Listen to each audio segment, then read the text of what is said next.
I do not believe that there is a more pleasurable feeling than to read a well written book.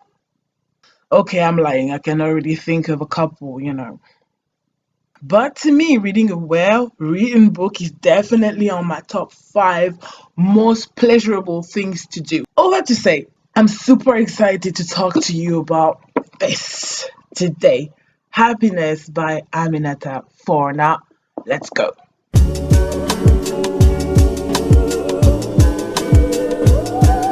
First of all, when I read the synopsis of that book, I felt like I feel when I go into Netflix and, I try to find a movie that I like and there is a title that I kind of like, and then I read the resume or the sum up of the story, and I see that the summary is a bit unusual, and so I'm intrigued, and that's how I felt with Happiness by Aminatta Forna.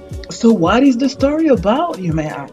Jean Terrain is a white American from Massachusetts and who lives in London, and she left her hubby and child to come and do some tracking and study on foxes in London. Then we have Attila Asare, who is a renowned psychiatrist from Ghana, specializing in trauma, who is in London for a conference, and also visiting a past love, Rosie, who has now become mentally ill, and also to visit his own niece. Her name is Amma, and she has a son called Tano.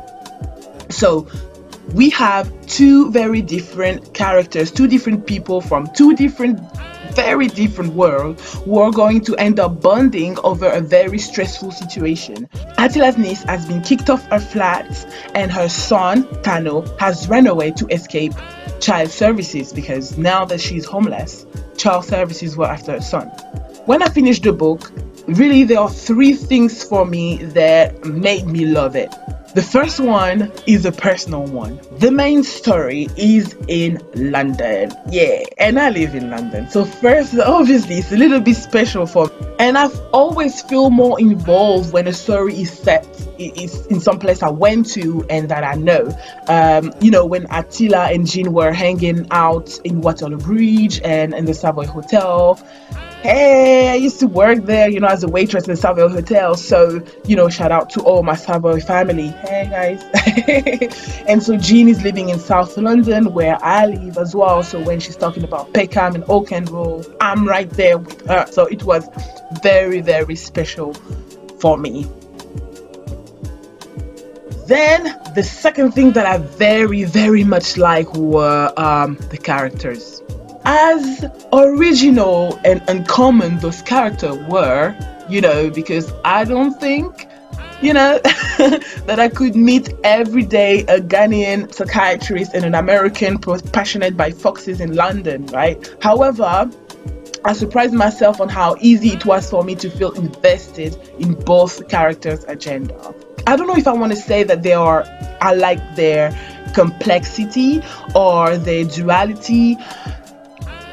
There was a lot in them. There was a lot in the characters that I actually liked and disliked at the same time. Questions that I had the whole time. So you actually read the book and you get to know them more and more, and you get to understand them as you go along. Oh, Jean Terrain. First of all, I want to thank you because she made me look at foxes differently. As I said before, so Jean Terrain is here studying foxes in London, and I live in London. And there are two things I can't stand. Number one, the ridiculous high price of public transportation. We have to change things around. This is too expensive, okay? And the second thing I cannot deal with are foxes. They are everywhere. You can hear them fight at night. And actually, I was afraid of foxes, especially when you hear stories that they jumped in an open window and bite the finger of the baby off.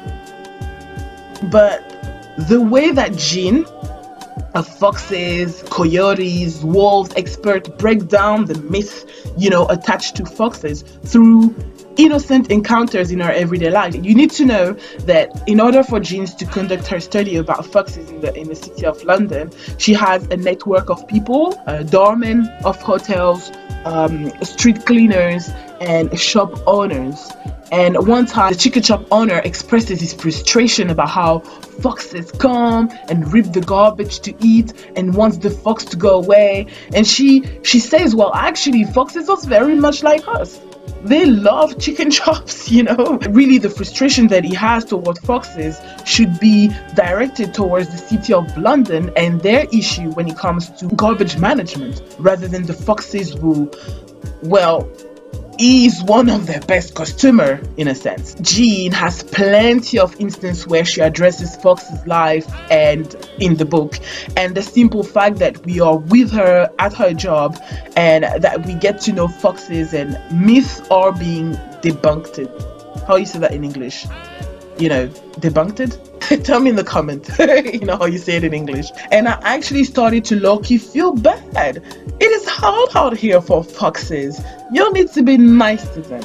And foxes, y'all stay strong, alright? No, but seriously, it is very true that the root to fear is lack of knowledge, and it was nice that Jean made me feel empathetic towards a creature I was terrified of. But this was just a little parenthesis. Really, Jean as a character was a real surprise to me. When you start reading about her, first of all, I was like, that woman is boring. Okay.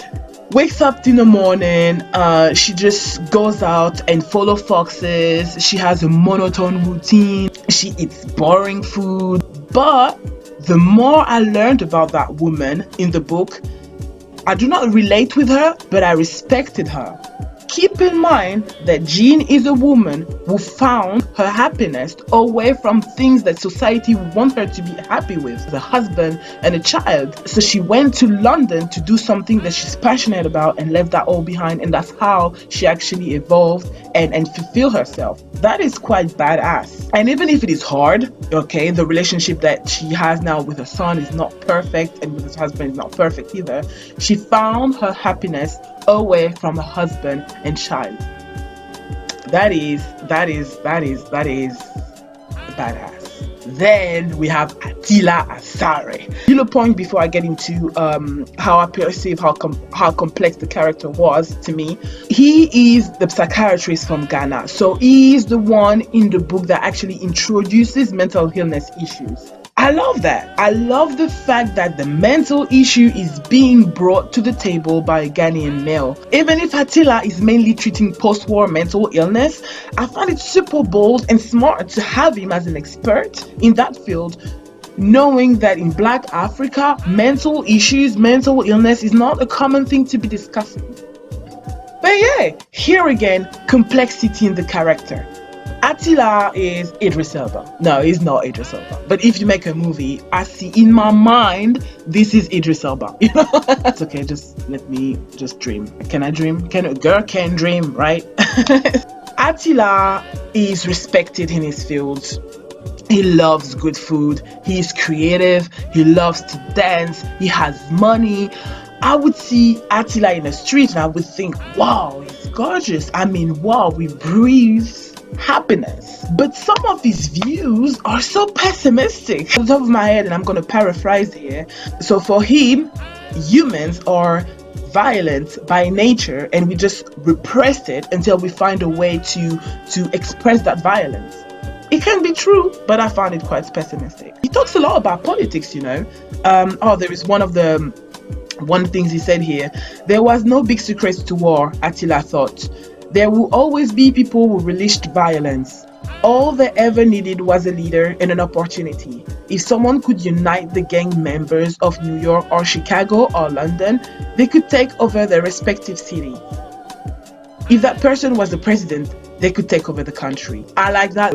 A poke, you know, a little poke of what's going on in the world right now with crazy presidents all over, right? I get that Attila has seen things that are out of this world when it comes to violence and trauma. He just lost his wife in Ghana as well.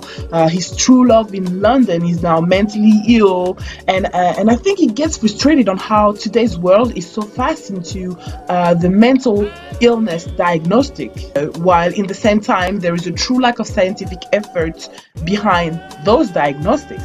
all things together, all things tied up together, the way he speaks and the way he sees the words got me thinking, Attila, are you happy? And I found it amazing that the character that seems to know how to enjoy life the most in the novel is the one who seems to be surrounded by problems, and is the one who has the darkest thoughts, if you think about it. The third thing I absolutely adore about that book is the way Aminatta Forna writes. You know, I've never read any novel from Aminatta Forna apart from this one, but this is not her first novel. She's a gorgeous Scottish and Sierra Leonean writer who has written a memoir called The Devil That Danced on Water, and 4 novels: Ancestor Stones, The Memory of Love, The Hired Man, and now this one, Happiness. I'm definitely going to go back and try to read The Memory of Love as well. I heard really good things about that one as well. The way Aminatta tells stories, 2 thumbs up for me. And I say stories because in the book they actually are plural. Yes, because even if I only zoomed into 2 characters because I love those 2 main characters, right? This book is a story of lives intertwined. Present life, past lives, people you used to know and still know, people you used to know and don't know anymore, people you meet once, people you meet again, friends, family, strangers, passers-by. It is artistry to be able to have so many things connected without it being heavy to read. This is the only book I've read from her, so I don't know if it is her way of writing, but Aminatta has that way of hinting to bigger things while describing simplistic scenes. For instance, race and prejudices through the book isn't at the forefront, but it is brilliantly hinted at. You know, when Attila goes to conferences and is around his medical peers, for instance, you can see certain things. You can see the scene, and you can feel what actually is going on. I think because in that way, and I think it's very well done, because in that way, prejudice isn't presented as a plea, but exposed as a fact. And it is not the only theme that is hinted at like that. She will just describe something, but it would make you think. It would make you see something a bit bigger behind. One thing to keep in mind when you read that book is Aminatta sets her own pace, and it is a slow one, okay? So the story unfolds slowly, and she was very detail oriented, and each detail is beautiful. She can write, yes. To give you a better picture of how I think her writing is, I would say that if Aminatta Forna was a painter, she would paint some breathtaking, secluded, foreign, unknown places in the world and make you think, dang, I'm sure I've been there before. And that even if you never left the country in your life. Alright, my love, I hope you have enjoyed me sharing my experience on that book. I recommend it. And as usual, you can have Happiness by Aminatta Forna by following the link in the descriptions below. Please like and subscribe to the channel if you like what you've seen and want some more. And I'll see you for some more delicious chocolate reading.